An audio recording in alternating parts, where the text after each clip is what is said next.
10वी आणि 12वीच्या परीक्षांच्या पार्श्वभूमीवर जिल्ह्यात नियोजन करण्यात आले आहे। जिल्हाधिकारी आशिष शेरेकर यांच्या अध्यक्षतेखाली नुकतीच जिल्हास्तरीय दक्षता समितीची सभा पार पडली।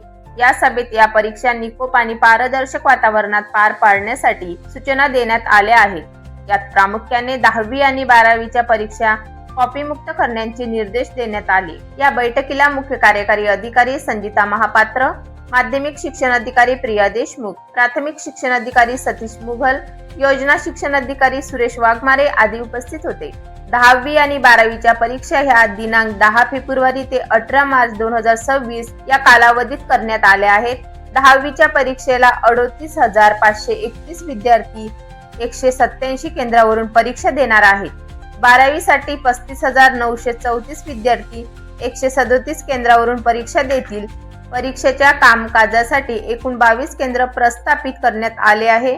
जिल्हा अधिकाऱ्यांनी परीक्षा केंद्रावर गैरप्रकार रोखण्यासाठी प्रभावी अंमलबजावणी करण्याचे निर्देश दिले आहेत। केंद्राच्या 500 मीटर परिसरातील सर्व झेरॉक्स दुकाने परीक्षा कालावधीत बंद राहतील।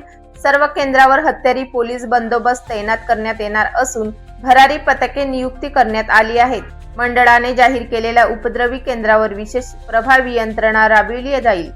परीक्षा सुरळीत पार पाडण्यासाठी जिल्हाधिकाऱ्यांनी वीज वितरण कंपनीला विद्युत पुरवठा खंडित होणार नाही याची दक्षता देण्याचे निर्देश दिले आहेत। तसेच विद्यार्थ्यांनी केंद्रावर वेळेत पोहोचावे यासाठी परिवहन विभागाला आवश्यक त्या सूचना देण्यात आल्या।